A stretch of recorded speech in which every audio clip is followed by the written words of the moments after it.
What's good, y'all? Welcome back to another video. Before you dislike the video, listen to what I gotta say. Listen to what I gotta say, okay? I know the title is misleading and very clickbaitish, but I need to make a point. I was literally sitting down, just doing my homework, right? I was still thinking about this episode. I was still thinking about, the story of the Night King, the story of the White Walkers, Jon's story, Arya's story, Bran's story, and literally the writers, in my opinion, they messed up. They did, and I understand the evidence of having Arya kill the Night King, the foreshadowing, the evidence, the training, all that. I'm gonna get into that, but I'm gonna need y'all to keep an open mind because literally I watched this within a year. I did not watch this, back in 2011 or 2010 with y'all, and but I think I got a pretty clear understanding of story and narratives and stuff like that. I am a writer myself, but I gotta let y'all know, man. I didn't like it. I still don't like it. I still don't like Arya killing the Night King. At least not in that way. For me, it's not that Arya killed the Night King. It's the way it went down for me. Like, if it was just something different, I don't really blame the director because, he's done fantastic episodes before. I blame this mostly on the writers, and I will show you why the writers are to blame. So, why this is the most disappointing and the worst episode of Game of Thrones, in my opinion. There we go. And like I said, I don't blame this on the direction at all. This director, Miguel Sapochnik, he's directed great episodes like Battle of the Bastards, Winds of Winter, Hardhome, etc., etc. So I don't blame this on him. This is a blame on the writers. And look, I am a fan of the show as much as anybody else is. I've done reactions on this channel. I've done reviews on this channel. I've showed you my passion for the story, my passion for the characters. I cried when characters died. I cheered when characters survived, etc., etc. But this, I can't let it slide because this is one of the biggest stories of the entire series, and they just fucked it up. They just messed it up, man. They messed it up. And literally, starting with Beric. What the hell was Beric's purpose? What was his purpose? All this time to bring this character back from season 1, he got killed multiple times, and it's all to bring back Arya Stark to kill the Night King. The Lord of Light had this big plan for Beric, had this big plan for, his story in the show. In the books, he actually brings back a dead character, Catelyn Stark, and she becomes Lady Stoneheart. But in the show, we don't get any of that. We don't get any revived character to come back or anything like that. We don't get any dead characters coming back by Beric. We don't get anything mythological going on with Beric. It's just that he dies. And literally, I know a lot of people are going to say, it's not about, the battle for the dead. It's about the Game of Thrones. No. Why would they introduce this in the show and not utilize it to their advantage? That's like saying the Night King wasn't even needed. Yes, he was. He was needed because the first scene we see is not the Game of Thrones. We see the White Walkers. That is the first scene in the show. Yes, it is. It is also supposed to be about the White Walkers. It is supposed to be about the Night King. It is supposed to be why these dead characters, these dead whites coming back. Why are these White Walkers coming back thousands of years? What are their motivations? How to kill them, etc., etc. That was the mystery of the entire first season for me. That was the mystery for, I think, a lot of people back in the day watching this show. But there was a lot in this episode that wasn't answered. And honestly, I'm very disappointed in it because honestly, it just seems like they want to just funnel people to watch the HBO prequel that's going to be about the Long Night rather than watching this. This is the last season of the Game of Thrones. You should put everything in here. You should put everything you could. And it just seems to me that it's like really goddamn rushed. I mean, we have 6 episodes, and they literally had to wrap this up in 3 episodes so they could get everybody to King's Landing by the end of the series and end the series from there. But honestly, it just seems like they just rushed it. And it's funny because they waited 2 years to bring out season 8, and they still rushed it from a writing perspective. Not from a visual perspective, not from the actors. They've done a great job. They always do a great job. What was up with the Hound this episode? This dude was literally chilling in the back while everybody else was fighting. He's still scared of fire to this day. This dude is literally scared of fire 8 seasons in, and you literally could not do anything else different with this man's character. I love his character, but you don't do anything else with him. You don't develop him. He doesn't get over his phobia, and he's literally a bigger coward than Theon. And Theon's one of the most cowardly characters in the show, but he was the one going up to the Night King. He was the one accepting his fate, accepting his death. We don't get the Hound, literally one of the most badass characters in the show, going out and, doing whatever it takes to fight and to win. Literally, he is just hiding and sulking in a corner because he doesn't think they can beat him. But literally, you have little girls, you have little boys, smaller than him, less cowardly than him, going out there and fighting. Even Beric Dondarrion told the Hound pretty much, hey, get your shit together and get out there and fight. And literally, I just don't get why the writers are just reiterating these same points. We get it. He's scared of fire, but he needs to get over it. It's been 8 years, 8 seasons, whatever, and he literally has not gotten over his phobia yet. It just doesn't make sense to me, man. It literally does not make any goddamn sense. And I just don't understand it. I really don't. I just don't understand it, bro. Where would it be the day that the Hound is a bigger, cowardly character than Theon? And in this episode, we barely got any big-time character deaths. Now, we got 2. We got Theon and Jorah, but the rest of those characters were pretty much side characters. They're supporting characters. They're not the main characters. Literally, this is going to be the Great War. This is the Great War. This is the long night. This is the long night that has been coming for thousands of years, and you literally do not take advantage and destroy half of the cast off. And you see, you have these 2 episodes reminding us why we love these characters, the calm before the storm, and you literally do not bring the storm. You literally just tame, all the character deaths in this episode. For me, I think the lack of character deaths is a big problem. I know that people are going to say, oh my god, there's 3 episodes left, anything could happen. But look, this is the biggest battle in history. This was supposed to be the biggest battle in history, and I was literally underwhelmed by all the character deaths that they chose. We didn't get to see the Night King at his full potential. We didn't get to see his lieutenants at their full potential. We didn't get to see them on the battlefield. I think it's the most disappointing and the worst because of the ending. I think it's the worst because it just did not live up to expectations. It did not live up to what we thought it was going to be. And I see a lot of fans agreeing with me. I see a lot of fans disagreeing with me. So I feel like this is going to be a 50-50 kind of thing.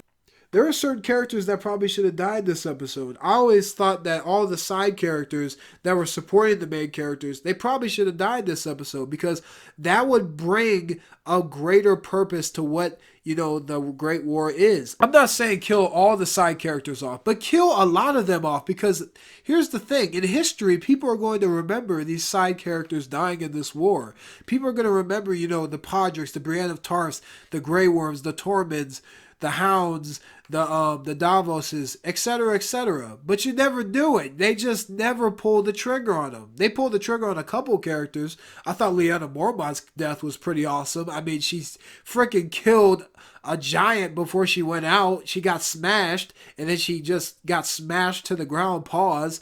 But then again, I just thought it was a great character death. For me, one of the most disappointing things was definitely seeing no Jon Snow versus the Night King. And honestly, a lot of people are going to say, oh my gosh, that was going to be predictable. They're subverting expectations. Does, Obi-Wan versus, Anakin, is that predictable? We all knew it was going to happen, but we still wanted to see it, right? What about, Tony versus Thanos in Infinity War? We all wanted to see that, right? We all wanted to see Captain America versus Thanos in Infinity War. I'm not spoiling Endgame for y'all, but I'm just saying. We want to see this great evil go up against this great good. Even though Jon has done multiple things that are bad, he's still probably the most honorable character in the series. He's probably the one with the most hero's journey in the series. I wanted to see that because literally they've been setting it up since season 5. Literally season 5 in Hardhome, we have the Night King staring at Jon. We have him raising the whites. We have him staring at Jon. In season 7, we had another stare down. We had Jon Snow, killing all these White Walkers. And literally the Night King is just standing pat, waiting for Daenerys' dragon to come through. And literally in this episode, they don't even capitalize on it. It just seems rushed to me. It just seems that they just rushed this story just to get on with the Cersei stuff. And honestly, the Night King deserves more credit than that. The Night King definitely deserves more of a better story than this. I thought they were going to lose the Battle of Winterfell and literally, go off to the Iron Islands or the Dragonstone or retreat to King's Landing or something like that. We didn't get to see the Night King go to King's Landing. We didn't get to see the Night King go to the Citadel, to see the people of the world see this guy on a dragon, this ice demon monster guy on a dragon. That would have been awesome to see Cersei's reaction to the Night King. That would have been awesome to see their army go to King's Landing and storm the castles and destroy everything. It would have been awesome to see, the Night King destroy the Citadel, destroying all memory of everybody that has ever lived, died, all the kings and queens, etc., because that was his plan per Bran, to kill him and to kill all memory of the world. That would have been awesome to see, but now we can't because it's just such a missed opportunity. It's like they just wanted to rush it for the sake of, wait a minute, we only got 3 episodes left. We have to get everybody in King's Landing for the finale. Let's hurry up and just kill the Night King in the most contrived way ever. This is something that has been built up for years. This has been built up since season 1, episode 1. The first thing we see is not the Game of Thrones. We don't see Ned Stark and Robert Baratheon and Cersei Lannister and Jaime Lannister and everybody else in King's Landing or in Winterfell. The first thing we see is the Night's Watch guys. The first thing we see is the White Walkers, their symbol. We see the little girl killing all these people. We see all the White Walkers destroying this group of Night's Watch guys. That's the first thing we see, and literally them resolving it in this way is honestly very disappointing for me. We didn't get any answers whatsoever. We didn't get any backstory on the Night King or anything like that. If they want Arya to kill the Night King, that's fine, but the way it went down was so dumb and so stupid. I get that Arya's a master assassin. I get that. I really do. But how the hell is she going to go past 100 White Walker lieutenant guys? How the hell? Be very quiet. They have eyes. They can see. She jumped behind the Night King. Behind the Night King are White Walker lieutenants. How the hell do they not see her walking up there? And 2, when she gets to the Night King, he grabs her, doesn't kill her instantly. He waits. She does the little knife trick and stabs him. And 3, a simple Valyrian steel dagger can destroy the Night King as an entire army. If anything, if you want to subvert expectations, have the Valyrian steel dagger try to pierce the Night King, but it doesn't work, and then the Night King kills Arya Stark. That would have been way more interesting. The reason why I really hated, why Arya Stark killed him was because, honestly, her story is not even connected to the White Walkers or Night King or anything like that. That was Bran and Jon. Bran and Jon, specifically Jon himself, he was with the Night's Watch. He was with the Wildlings. He faced the White Walkers multiple times. And you don't even give him, this end story to his character. Personally, for me, I would have loved to see Jon Snow versus the Night King. A battle of good versus evil. And then Jon sacrifices himself to kill the Night King. And, he dies. The Night King dies. They both die. Because honestly, that would bring Jon's story to a great end close. His story was all about destroying the White Walkers. His story was never about getting the throne. And honestly, if you had a story where you can have, Jon Snow kill the Night King, but he kills himself or something like that, and literally you have Jon Snow dying and sacrificing himself, the truth of his parentage has been revealed. He was the true king all along. We should have appreciated him. All that bullshit, right? And then after everything happened, you would have Samwell Tarly write his story, and we would have, the King of the North, the guy who never wanted the throne, sacrificed himself to save the North. That would have been a way more poetic ending to Jon's story, to whatever they're going to do now. And also with Bran's connection with the Three-Eyed Raven, with the mystical side of this universe, really was connected to the Night King and the White Walkers. We saw the origin through Bran's eyes. This guy was there. He was in the past watching it happen. And you literally do not have any cool badass scenes. You don't have any mental battles with him and the Night King. I really like the theory that he was supposed to warg into the Night King, or warg into one of his lieutenants, killing the Night King that way, or something like that. Or he was supposed to warg into the Night King, thus becoming him. And then you have Bran kind of warg into that guy that was supposed to be the Night King. And then his mind is kind of stuck in the Night King's body, so Jon or somebody else has to destroy him. And ultimately destroy Bran?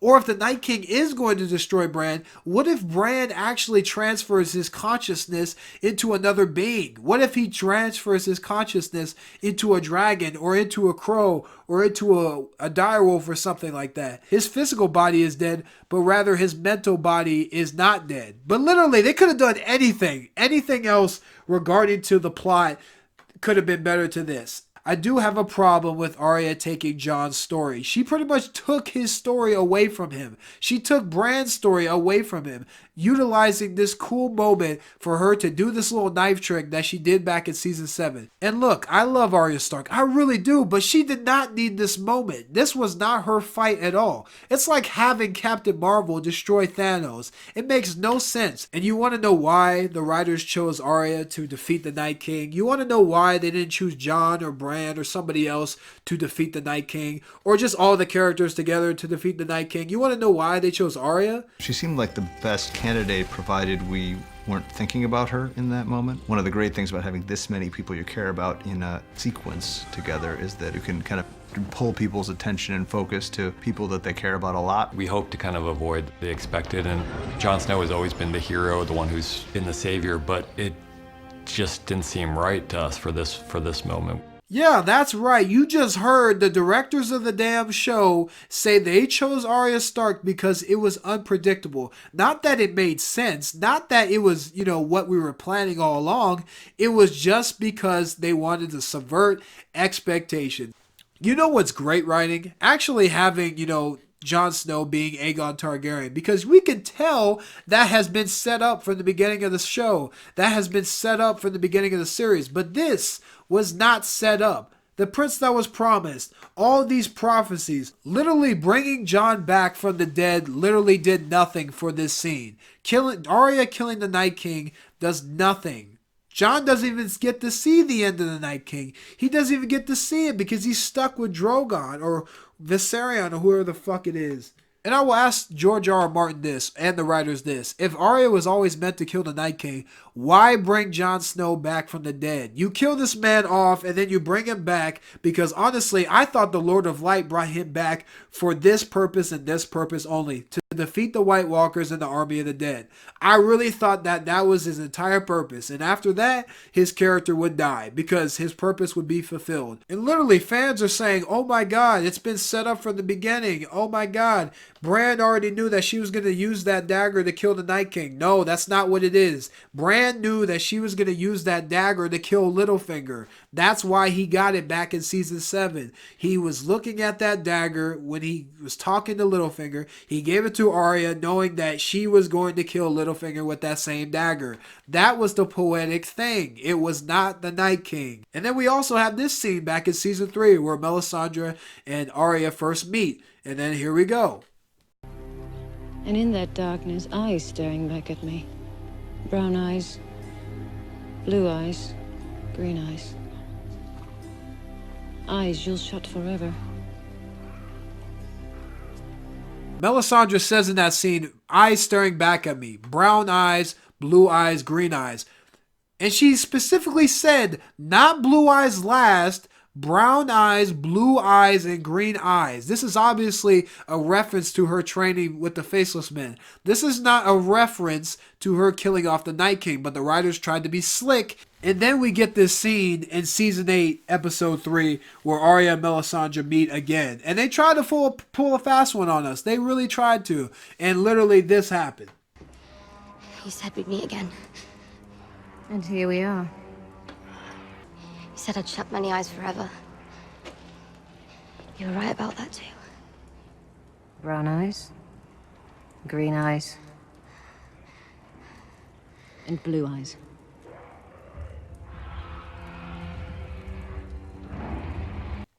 And you see, she does brown eyes, green eyes, a small pause, and blue eyes. This was not set up. This is something the writers really wrote themselves in a corner. They had to get a piece of information that was back. They had no use for the Melisandre, so they had to write this narrative that Melisandre was infatuated with Arya Stark the entire time, not Jon Snow, even though she brought Jon Snow back from the dead. She said that Jon Snow was the prince that was promised. She said Jon Snow was going to be the one to defeat the Night King and the White Walkers. Even though she said all that, But no, she just comes back and says that Arya is the savior and everything like that. Get the hell out of here. Seriously.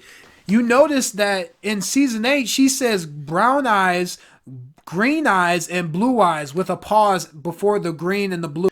Because the writers really want to, put in your head that, hey, it's going to be blue eyes. It's the White Walkers that she's supposed to defeat.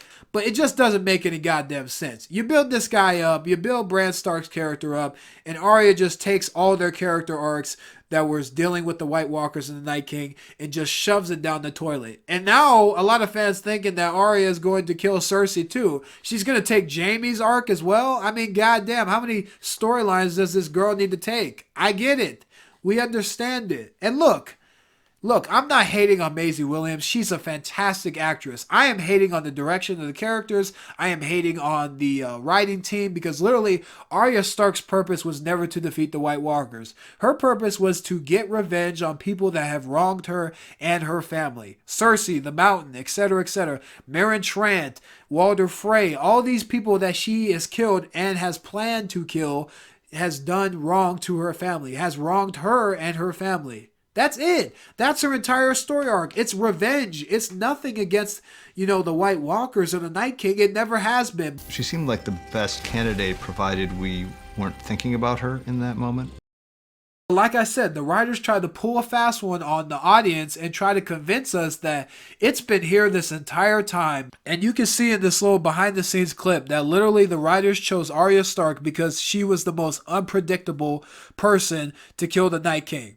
Like I said, I'm going to make this example again. I want to see Tony Stark fight Thanos. I want to see the most badass Marvel character fight the most badass Marvel villain. It would have been very stupid if Black Widow or Captain Marvel or Black Panther or Doctor Strange, one of these newer characters or something like that, to just kill Thanos instead of one of these characters that we already had some history with. Because literally, it just would not make any goddamn sense. And in this instance, it doesn't make sense that Arya kills the Night King. It doesn't make sense that she just literally jumps over all these White Walkers. Nobody realizes that she's there. The Night King sees her, grabs her, and the writers are gonna say that, oh, this was all set up from the beginning, but it never was. This is just nothing but a retcon that they had to do because they wrote themselves in a corner and didn't know what to do. So they used the scene, they used Melisandre. She didn't even get a scene with Jon Snow. She believes that Jon Snow is the prince that was promised, but 2 seasons later she comes back and says that Arya is supposed to do it. Why did she change her mind? I just need answers. And literally, they don't answer at all. They don't do it. They just don't know it. No backstory on the Night King. We know how he became the Night King, but why did he bring all these groups together? Why did he wait thousands of years to strike now? Obviously, he was probably waiting for Daenerys and her dragons or something like that because he couldn't get past the wall. But here's the thing. He waited thousands of years just to die like that. And for me, you just butchered the Night King story. When I'm going to rewatch this series back from season 1, I'm going to think, oh yeah, the Night King died in the most stupid way possible. This to me is just writers believing this is what George would do, but this is definitely not what George would do. All this setup was literally for nothing. Literally all the setup, all the character development, all the storylines that were set up between season 1 and season 8 with the White Walkers and the Night King and everything, it was all for nothing. Literally, the threat is done. They're going to go, the King's Landing to get Cersei. We all know what's going to happen. We all know. And the thing with the Night King, for me, it just created a sense of unpredictability in the story. It created a sense of, we don't know what the heck is going on with the wall. We don't know what the heck is out there. And the thing for me, most of the mysteries in the show were answered. You know what I mean? Like, who killed Jon Arryn? We got that answered. Why did Jaime kill the Mad King? We got that answered. Who is Joffrey's father? We got that answered. Who is Aemon Targaryen? We got that answered. We got so many things answered throughout the series that had great conclusions. And literally, they couldn't answer this question about, who is the Night King? Who are the White Walkers? We don't know. I am really disappointed in that. And honestly, I thought they knew better. I thought they knew better all in all. And like I said, I do love, what they did with the character deaths in this episode. I really do. But they're just so tame with all the characters now. So many characters, just have so much, plot armor, so much, story behind them that they don't have a chance to just, take a risk and do it like they did back in season 2, season 3, the earlier seasons. But now they're just scared to do it. And honestly, it really irks my nerve that they're this scared to do anything with the characters. This episode, in my opinion, is the worst because it's just a wasted opportunity. It's just the wasted disappointment of 8 years, 8 seasons building up to something, and you don't even conclude it in a nice fashion. It's a wasted opportunity. It's just rushed. And all in all, I am just pissed off that it just went down this way. I am really pissed off it did. In my opinion, I don't know what's going to happen with the rest of the series, but we do know what's going to happen. We know that Cersei and Euron and the Mountain and the Qyburn, we all know that those characters are probably going to die. We know that, Jon or Daenerys is going to get on the Iron Throne. The Iron Throne might be democracy, and that's it. And for me, there's no tension now because the Night King and his threat is done. Because literally it's done so quick and so hastily that the threat is done. We know that Cersei doesn't really pose a big threat. We know that she's going to get defeated in the end. And literally, it just sucks. It really does suck, man. And like I said, I'm a fan of the series. I'm a fan of these characters. I'm a fan of the show. I was a fan of the writing, but I cannot let this slide. I had to put my opinions out here. I had to tell y'all straight up what my opinions were. And I know a lot of people are going to dislike this video. And I know a lot of people are going to comment down below, stop criticizing, you're overanalyzing it. No, the show made me think. The story made me think. If it doesn't make you think, why would we even have it? This is not a TV show where it's like a turn off your brain kind of TV show. It is not.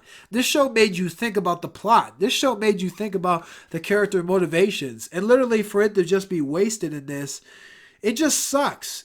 And to tell you the truth, I'm very scared to see what the ending of this series is like. Because if they mess this up, I just don't want to know how bad they messed up the ending. But I guess we're going to all have to see. But like I said, if you guys dislike this video, dislike the video. If you like the video, like the video. If you want to subscribe, subscribe. And I also want to develop more TV show reactions for y'all, develop more TV show reviews, movie reactions and stuff like that. So definitely comment down below what other movies, TV shows y'all want me to react/comment on as well. So we're at the end of this video. That was a tough one, but I appreciate y'all for watching, and I'll see you guys in the next one. Peace.